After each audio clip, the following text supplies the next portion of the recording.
Alright, so load time for GuMiho taking slightly longer than expected, but by a millisecond do we get into the game and make it look nice.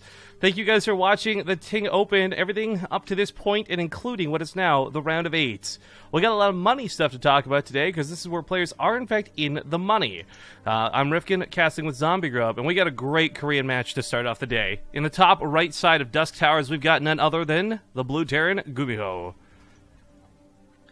In the bottom left, as the yellow Zerg, he is Ro8 Hydra. Reality doesn't know how Team Liquid works, apparently. One sec. Gotta let him know when he's playing. As he is second. He's actually second on the brackets, too, coincidentally. Some people were going by the brackets, but that's not necessarily the way to go. Yeah, we had to shuffle them around a little bit to accommodate for time schedule. So, for example, making GuMiho and Hydra play last would make the least amount of sense. They're both Korean, and the time zone best fits them to play first. Moss is going to be playing last because, of course, he is North American, and waking up this early is, well, some of us normal, most of us not. But money. Ladies and gentlemen, the TING Open is brought to you by TING. They put $5,000 into this tournament. And the big reason I'm talking about money is finally players are in the money. We've had so many matches up to this point. We've had so many games, so many groups and qualifiers, and you name it. And only now, everybody playing today has guaranteed made money in this tournament. Now, the bare minimum is $100 if they lose today. But to advance to the next round, to the third and fourth place, to the semifinals, that's the difference of $100 versus $400. So if you want to consider it, each of these best of fives is almost like a $300 mini show match. That's how much the winner's going to get over their opponent. But of course, the big numbers, the big breakdown is what we're going to talk about a lot tomorrow, because first place in this tournament is $2,500. Second place is $1,300. There's a lot of cash on the line, and once again, it's all brought to you guys by TING. Yep. So tomorrow will be the semifinals, and those are going to be best of sevens. And then the final, coming in Monday, is going to be just one big old best of 9. Yeah. So we set out this tournament looking to experiment a bit because Legacy of the Void is giving us much shorter games, and so far it's worked out really well. I think the groups would have been less interesting with best of 3s. Yeah, well, especially with how many turnarounds we had on that third match, right? We actually had a lot of ace matches get turned around. But Hydra does commence the attack of the day, and GuMiho had actually done a very strange wall. In fact, this may not be a good enough wall. You can't repair the reactor. He's pulling SCVs, but they're going to have to body block. I was going to say, though, even had there not been a reactor here, this wouldn't have been a full wall. He has gone about this in a very strange way, and I'm not sure I understand the choice of it. I mean, I've seen this before, but it seems so odd not to just put it where the supply depot was. I don't know. He did open with the Reaper, but of course it was on the other side of the field, so Hydra did a good job dodging around that Reaper to get some damage done. And the Reaper, the Lings, of course, took down that reactor. So that's a little obnoxious, because it looks like GuMiho was planning on going into Hellions. I mean, you want that reactor to produce anything 2 at a time. Ooh. The Reaper gets a good scout, so That you'll be able to see the 2 base. Well, it's a very big scout if he scouts the lair. Seeing that it's only 2 bases, that's nice. But scouting the lair timing, that's going to be huge. But you know what else is huge, Zombie Grub? I don't want to answer the question. Yeah, I was going to say, it's actually appropriate if you can believe it or not. The amount of time that SC2 Knight has been with us. He's been with us actually since even before 30 months. He was here for the original StarCraft 2 Survivor that got our channel partner before we even had a subscription button. So SC2 Knight, my good sir, 30 months is a long time, and I thank you kindly. In fact, I think he might be the first 30-month sub. Really? Yeah. Cool. All right, so does see the layer with the Reaper. That's nice. Hellions get into the natural. Unfortunately, not going to get too much done over here. But for GuMiho, again, lots of scouting information, given the fact that Hydra is playing 2 bases. Now, for Terran, there's a lot of question marks that get risen. Back in the past, this was normal. You're like, oh, it's a Spire. We all know how this is going to play, and that's how it's going down here. However, Legacy has shown several 2-base Nidus Worm builds that are kind of scary. If GuMiho had scouted a Roach Warren in any of his troubles, I'm sure he'd be a little more panicked. But the fact that he did see Lings and nothing more, he's playing kind of calm and cool. Yeah. That looked really weird. They did. They're like flying. It was like they were dancing. The Reaper stood back there for a very long time. That's actually really nice of Hydra to let that happen. Of course, he delayed his speed heavily to go for such an early lair. So I feel like, I mean, Dusk Tower is not the worst map for Reapers. It was almost a guaranteed scouts without Ling speed, but there it finishes up. It sees the drop, which is kind of nice, as you did see Hellions, so you wouldn't expect it to. Would Mines also pop out. Actually, very interesting change up in build for GuMiho. It was following up with a 3rd CC and the Liberator, actually being pretty greedy behind this. Wood of Mines will commence, and they actually will burrow. At least one will burrow. and he actually target fires a drone. That was a wonky hit. It still kills 3, which isn't too bad. Yeah. I don't know, like the amount of lings that were surrounding that accidental by Hydra would have been good too, but he's just gonna boost on out with the 3 Marines. Of course, he was on a timer as the mutas are almost out. Yeah. I mean, GuMiho is really kind of playing with danger here because he doesn't have a lot of units. I mean, certainly a lot of missile turrets because he knows what the build is, but he's really holding off on extra barracks, extra Marines. I mean, he's not even building Marines from this reactor right now. But he's considering that like he can survive anything, and if he can get away with his greed, then he'll be better off for it. Yeah, turret's coming down right now as well. For GuMiho's sake, by the way, it's worth noting, and I'm not sure that this is going to affect the series too much, but GuMiho, I think in the record of us casting him, tends to be one of the worst wake up and play players. Like, there's the whole Gumi God aspect, and we make jokes, but like when he's usually on deck first, we'll see him go down like a game or two and then come back very strong. So. While this has been a bit of a stranger opening for GuMiho, it is a little bit expected, almost. Yeah, that's I never realized that, so I'm gonna trust you on that. But I guess I do remember him kind of bringing it back after like warmed up. Yeah, like I think GuMiho, once he's got a couple games in him, is one of these players that is nigh unstoppable. TvZ, at least, but again, from the many times we've seen him in the Alima League and the best of 3 starting early as they do now, we've been seeing a bit of inconsistency, I guess. Well, what's so odd is that it's actually not morning for the Koreans, so it's more like. Well, I say wake up and play a little bit casually, but I mean, like if you haven't been playing, if you've been watching Korean drama on TV or whatever, like, yeah, exactly. not doing like StarCraft, chill and then play because he's probably been done practicing for some few hours. StarCraft and chill. There you go. Yeah, I don't know his life though. Maybe he practices that somehow. And just has to warm up for tournaments. We do have Hydra swapping over into roaches. So this happened before, and I think it was Pulse. Crap, I can't remember. There was another Terran that actually got completely just surprised by it because usually, nowadays everything's been kind of figured out, set up correctly. Soulkey used to do swaps left and right. Yeah, I think it was Rogue yesterday who was doing this when he was Rogue swapped. So, you would expect the swaps, and you would be like, well, of course you're going to go Roaches because everyone's going Roach Ravager and no one's going Mutilating Bling. But that's not really a guarantee anymore, especially on Dusk Towers. So it's pretty important that GuMiho scouted. He scanned the Roaches. He saw them. He'll continue investing into tanks. I mean, that's one good thing about Legacy of the Void, that even if you don't realize the tech swap of the Zerg, you still have the right composition. It's just about like getting the right flow of the game compared to what you would do versus Mutilating Bling. Hydra Man actually prepared with Roach Ravager, although he's being kind of... he's teching. He's not actually getting a big army. I would like to point out GuMiho has very late combat shield timings off this, by the way. Like he might just have 2-2 before combat shield. You know, GuMiho was that guy back on the Dream Pool that didn't have stim. Right, yeah, I remember that. Yeah, until 14 minutes, so like 10 or 11 minutes of Legacy of the Void. Well, the nice thing is combat shields is like it will time up pretty nicely with said 2-2, but it does make this a little bit dangerous to push out with. Now, of course, knowing Roach Ravager is one thing, but still, the ability to fight with Marines is hampered. You're going to have stim. Yes, you can move into the Ravagers, you can do some good stuff, but it's going to be bad times as you just don't have a big health pool. Yeah. By the way, we missed it, but Ganthrathor87 also big resub, 21 months here on BaseTradeTV. That's insane. Thank you so much. Nice. This Hellion, by the way, has been scouting like a boss. It ran through the 3rd. Here it is into the natural now, or I guess, 4th into the 3rd. Finally goes down, but that thing was like a Reaper. It's impressive. We actually have GuMiho very quickly adding on ship weapons as opposed to getting the vehicle weapons first, despite going into tanks. The vehicle weapons would be more for, Lings and Banelings, but I mean, it's still helpful if you're going to get tanks. Well, that makes sense. He saw Mutalisks. He maybe didn't think there'd be such a... I hesitate to say low investment of Mutalisks from Hydra. So, Liberators are great in general, both air and ground, but the better upgrades, the better splash versus air, maybe, thought process. Oh, God.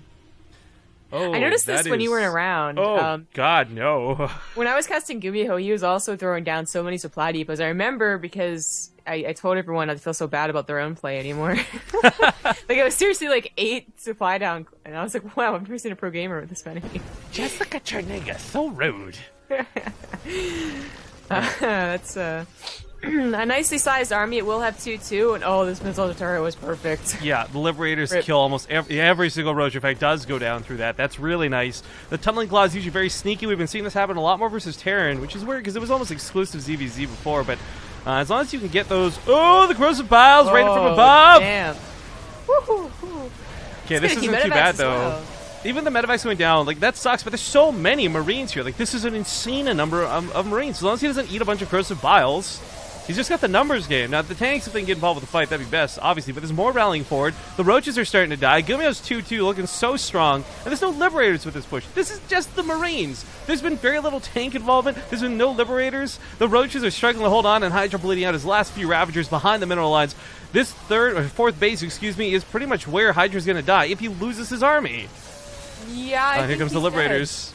He's gone back to pick up the tanks. There's the fourth base going down, and that's going to be it for Hydra in this first game.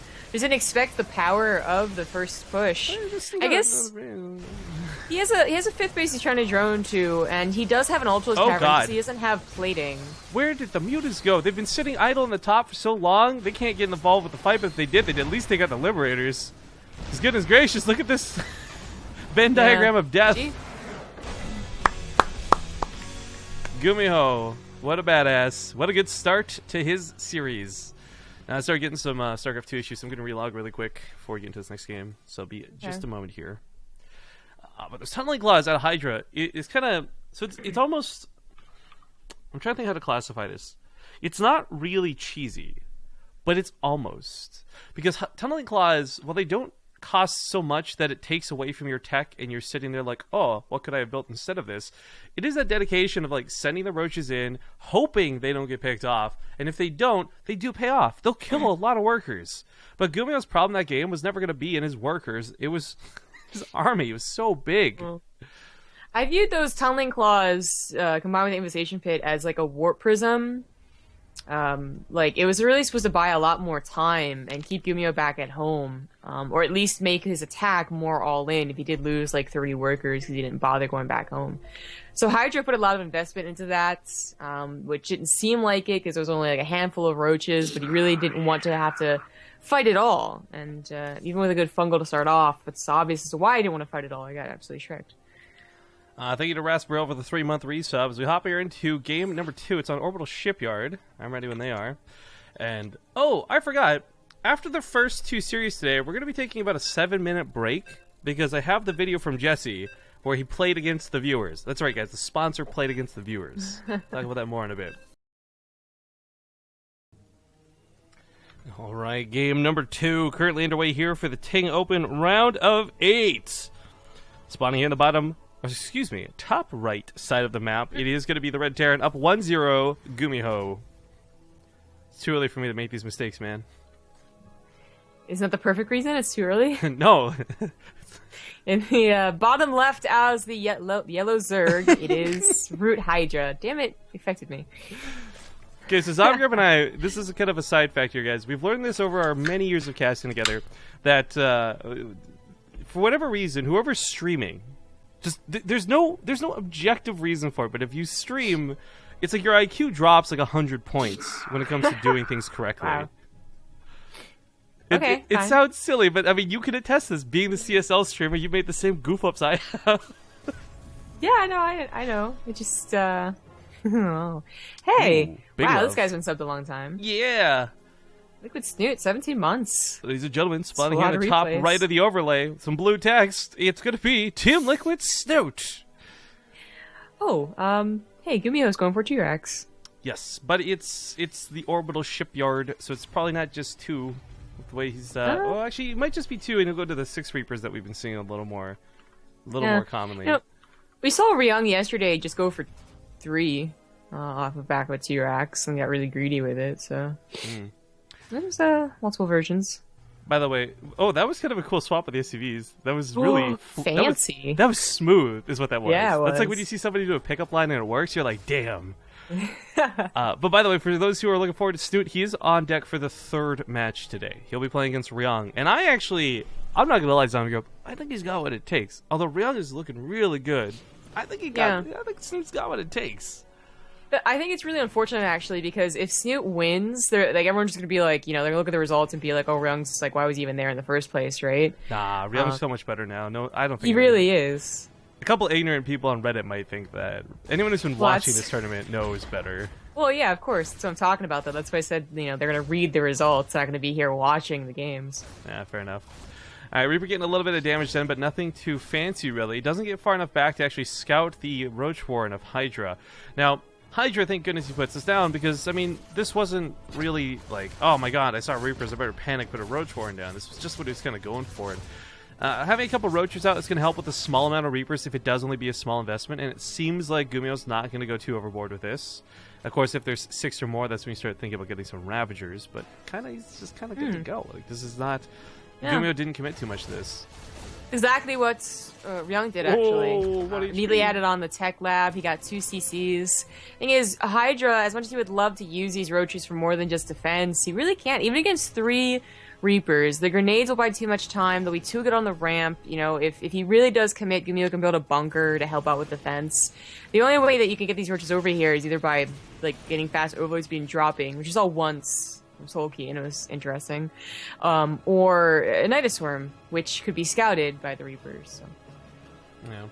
By the way, I forgot to mention that since Jesse is being really awesome in here, guys, I mean, it's bright and early and it's on a weekend, so he's definitely just taking his time to be a StarCraft 2 passion hero.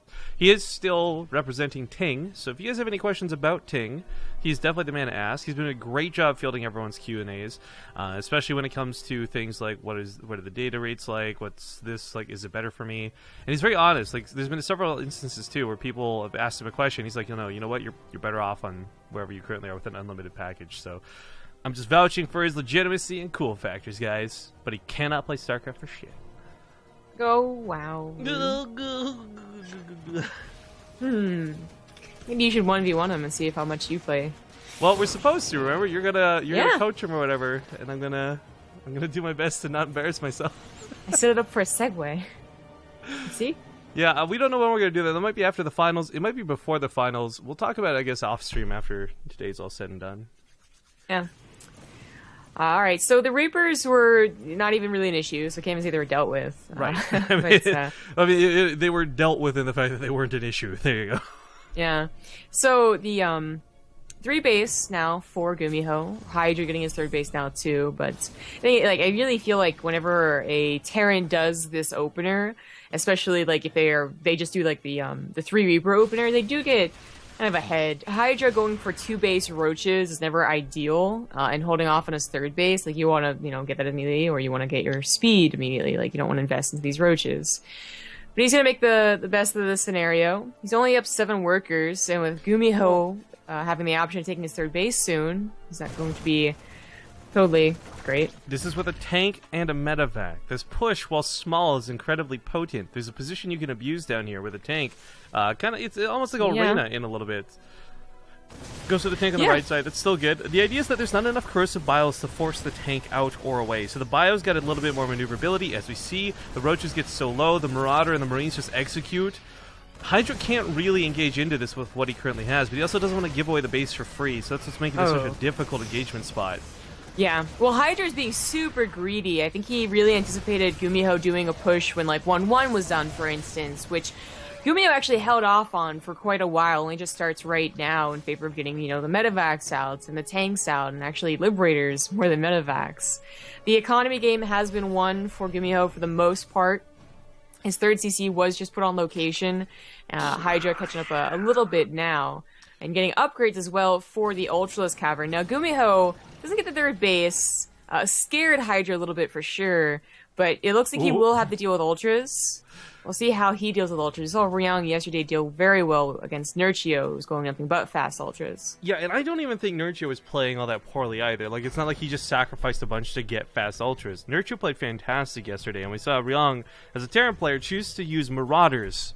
And not Liberators, not tanks, not Ghosts, but just good micro and good engagements to really take on that late game tech. Now, it's kind of funny because Marauders have been severely neutered as far as their effectiveness versus Ultras go, but they can still be effective in some scenarios. A big part of what I think happened yesterday that I don't imagine we'll see with Hydra was Nurture really did lack a lot of, we'll say, support. It was a lot of times the Ultras were just the Ultras, and there wasn't a lot else with them. Yeah, I mean, Nurchio did not just throw away all his ultras laughably. Like, he did make mistakes, however, and Ryung was certainly allowed to capitalize on that. He did eventually go into Liberators, but only after taking really good engagements with, mass bio, basically. So it's a question of, can Hydra kind of supplement a little bit better and play a safer late game with ultras? Ryung also had some really good drops. Like, not like crazy, but I know that GuMiho has had crazy games versus ultras where drops were his forte, so that could be really interesting and exciting to watch. He scans, sees only a queen available here. There's no spire, so she just moves out of the way, though. Yeah, well, the Liberators are certainly annoying. Fungal Growth catch the army on the right side. No way to run away from this. He goes to Biles to take out those tanks if he can't get out of there. Pick it up! Yeah. It's actually really not so bad. A lot of drones are going 18, down. He did not realize that the one in the main was going so ham. It got the queen too. 22 drones in total. Yeah. I really don't think Hydra understood the severity of what that was going to bring. You see two Liberators flying blindly, and I think everybody, both the Terran and the Zerg, assume, like, these will get cleaned up. He'll kill a couple of drones, but I can just kind of ignore it. Unfortunately for Hydra, that wasn't the case, and he lost so many drones behind this. Now, he did take a better fight in the middle of the map, sure. And he had more drones in the first place, so losing that many wasn't that devastating. But with someone who is going to be relying on Ultralisks and needs this late game economy, as we can see, he's only making one. Like, he lost a lot of income through this. Yeah. What's interesting too, though, is that he kind of prioritized other upgrades when you could have Zerg players who just immediately go to the plating and the Ultralisk, but he got 2-2 first. Check this out. We never see this. This is actually super rare when you go to the income graph. The game is usually not this close for so long. I didn't even realize how steadily close this was for the last 10 minutes. I mean, GuMiho spikes when he kills all the drones, and that's cool, but in hundreds of games we've been casting with this graph mod, usually it's pretty one-sided 9 minutes in the game. That's actually kind of impressive in a lot of different reasons for both players.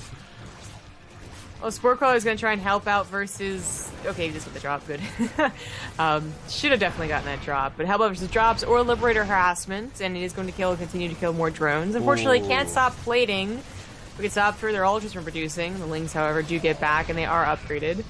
Problem is, though, that drop did get more drone kills. So did this tank drop, too. Looks like he's going to lose a couple tanks for it, but... I mean, Hydra's in a situation where he's got enough drones that doesn't have to keep replacing them. Getting more drones obviously is better, but you don't need them the same way you would, say, 5 minutes ago. The other problem, though, is it's Legacy of the Void. Look at the difference in banks right now. Supplies are kind of close, but that money game is all up for GuMiho. Yeah. He's been looking good for a while, even though it's only just recently hugely spiked. You can get the 4th base up. It's going to be a planetary. He's getting 3 extra command centers. What is this? Heart of the Swarm? And what is it, reality? Yeah, exactly. We'll see him later. So that's... Okay, this is what they're going to have to do. I mean, it seems like... I think that's sucks for GuMiho.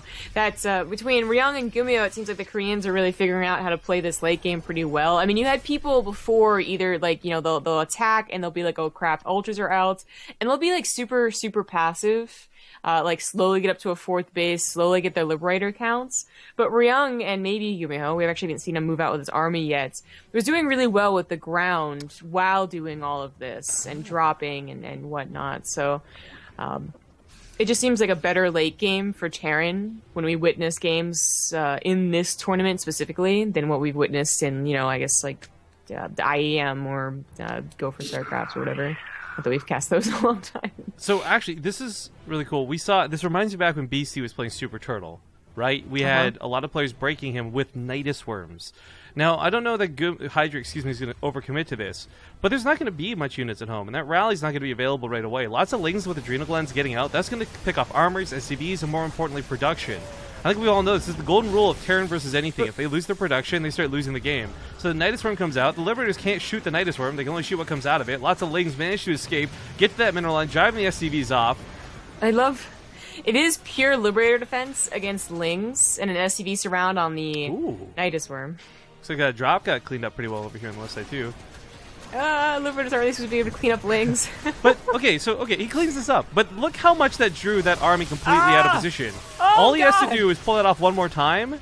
Oh, gosh. And attack simultaneously. Then Hydra has no Liberators to worry about on his assaults. That was all of his ground army. That was kind of important. A significant amount of Banelings, too, from Hydra. But you're right. Like that was pretty much for GuMiho, most of it. Of course, these are trying to become orbitals, not planetoids. They're just here to create some Sim City. Here comes the Liberator Force. These have some upgrades in them. They're going to be hitting hard, and these Ultras are going to start falling. Oh, they're actually in the range. I thought they were just going to like bypass them. While this goes on, Ling's getting to the natural once again. Another Nidus Storm comes out, cleans up 30 workers. The planetary fortress goes down. SCVs have started to die. And while this isn't so important right now, there we go. Once the Lings start getting on top of things like reactors and tech labs, that's when this really starts to hurt GuMiho.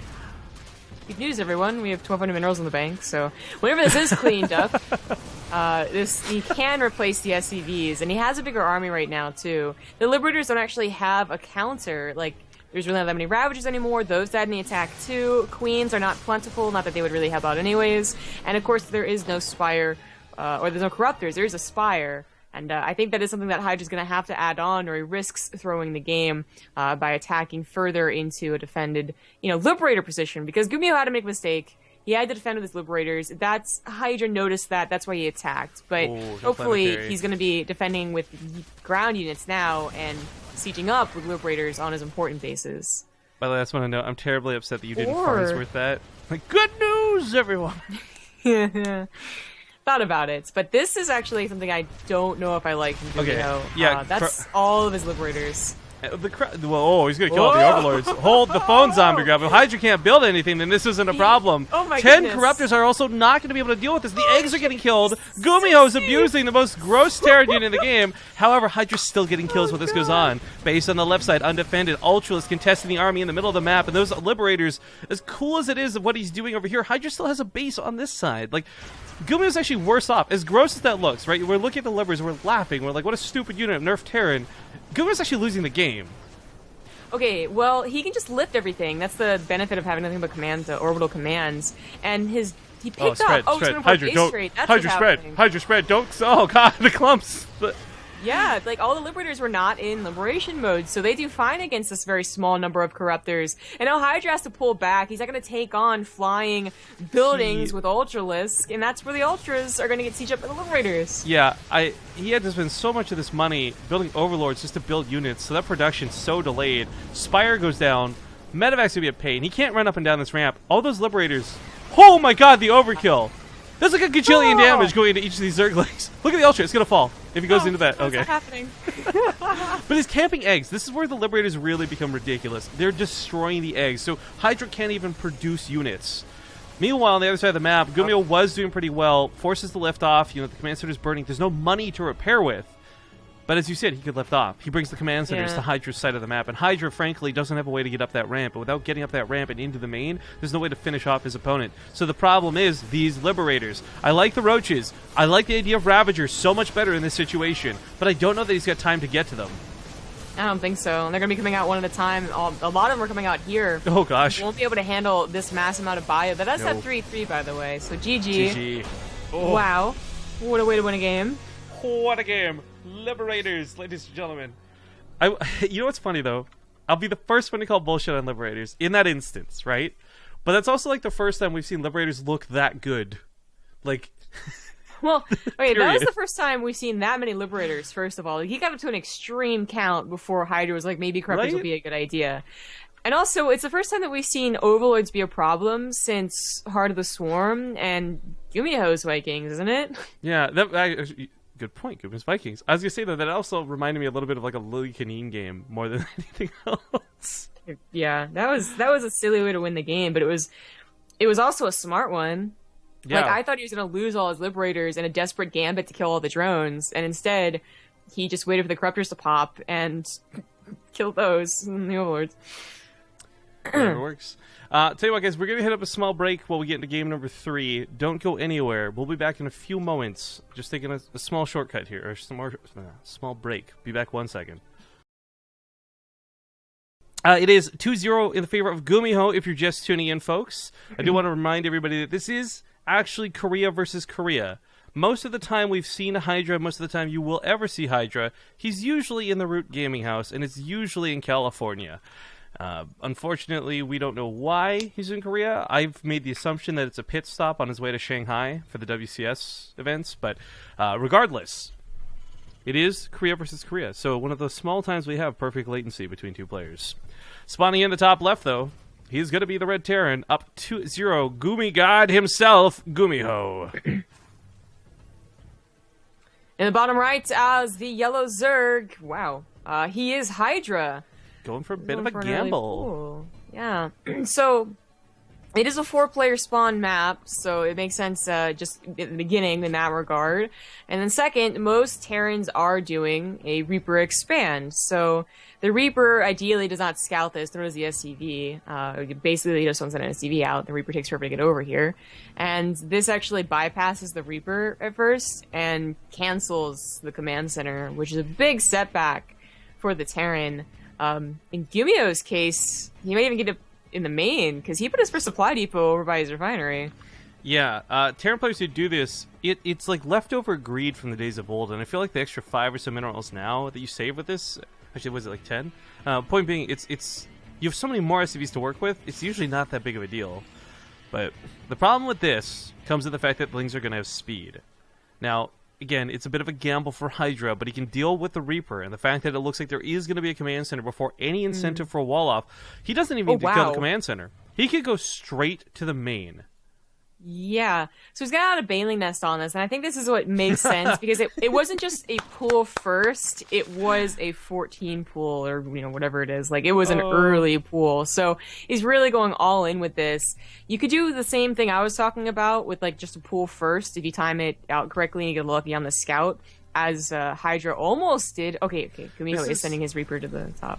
This is too funny, though, because he's going for the Banelings in anticipation of breaking a wall that's may or may not even exist. Right? Okay, so yeah, this is... I actually really like as well that they left some of the Lings hanging back, because there is going to be a Reaper. Let's be honest, it's literally like Crash. You're playing against a Terran player. There's no reason for there not to be a Reaper out. So, kind of laid back, waiting for that second wave. He is going to kill the SCV, which is nice. Big surprise. Other side of the map, these Lings are going to be Banelings. Oh. So... pretty important that GuMiho just runs back with his Reaper. He was anticipating Lings to have already snuck around for seeing those Lings, but unfortunately he's not looking for them. Like, if he had looked for them, he might have seen the Banelings and maybe could build a bunker. But he builds a bunker anyways, actually, so that's fantastic. His command center finishes too, because Hydra did not go in with those slow Lings. He would have been able to at least stop the SCV and then probably cancel it.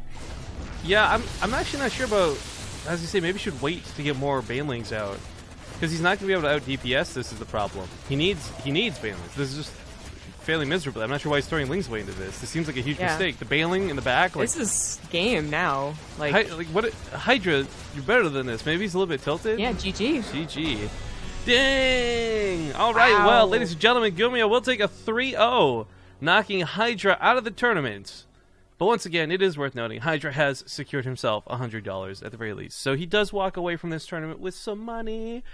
But unfortunately, it's not going to be that much. GuMiho, however, does lock down $400 now, the bare minimum, as he does make it into the semifinals. So at this point, the least amount of money GuMiho can make is $400. Of course, this money coming from TING, not from BaseTradeTV, but this also ended about 20 minutes earlier than I think anyone anticipated. So... this leaves room for two awesome things. One, I can actually probably play the video from Jesse now, since there's time for it. So this is not going to be an ad break initially. We haven't talked a lot about TING today, though, so I do have to play one TING commercial at least. But to explain what's going to happen here, guys, we're going to talk a little bit about TING, and then we're going to play a video where Jesse, one of the people from the sponsor side of things, actually took on several of our viewers in some StarCraft 2 matches for challenges. I got to see this video last night. I'm not going to lie. I sat there with a grin on my face while watching it, because I know all three of the people who played that got selected in the video. He did play more than 3, I believe, but only 3, I think, made it to the video. At any rate, it's about 7 minutes long. So, ETA on the next match starting, we'll say about 15-ish minutes from me saying that right now. So if you want to take a break, if you want to get your breakfast, get some lunch, go do that. If not, we got some fun, original content for you guys, made by the sponsors, specifically for you guys, the BaseTradeTV viewers. That's awesome, in my opinion. But first, we do have to talk about TING. So many of you may be wondering what TING is. We've been referencing it all day, for goodness sake. Bad Decaf just hit 12 months on BaseTradeTV. Big thank you, big love. But TING is a U.S. mobile phone service. Now, again, the key thing there being U.S., it's only available in the United States, unfortunately. However, they do provide great service, and they're looking to save you guys some money each month on your phone bill. Make sure to go check out their savings calculator. Excuse me, I forgot what it was called. On bttv.ting.com. Our requirements to get another tournament from Ting, because we had a couple of options, guys, right? And this is what I love. They were so open to discussion. We said, like, look, we could throw one big blowout tournament, you know, one $10,000 shabam, but that's like a month, this 2 months of content. What if we could convince them to do two $5,000 tournaments, or so forth and so forth? So the idea is that to get another $5,000 tournament after this, we have to get 40 people activated and signed up using Ting. We are currently at 35. We're almost there. So we got a couple days left in the tournament. I hope some of you will consider checking out Ting, because truth be told, it will not be a better service for everybody, but it will save a lot of you money, especially if you're around Wi-Fi all the time. But at any rate, Ting, they don't do plans. You're not going to get locked into $80 a month. They do rates, and I'll let Kyra tell you guys more. We'll see you in a few minutes.